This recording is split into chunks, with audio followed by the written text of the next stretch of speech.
Hi kids, today our lesson is about short and long O.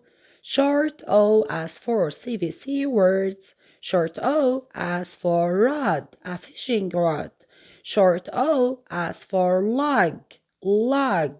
Short O as for dot, dot. Short O as for dog, a small dog. And now let's learn about long O. Long O, O-A, O-E, and O-W. Coat as for coat. As for soap, as for soap. As for row, here we have O-W. And as for bowl, here we have O-W. And as for home, here the E is silent. Students, now we will try to differentiate between the two sounds. Black, short, yellow, yellow.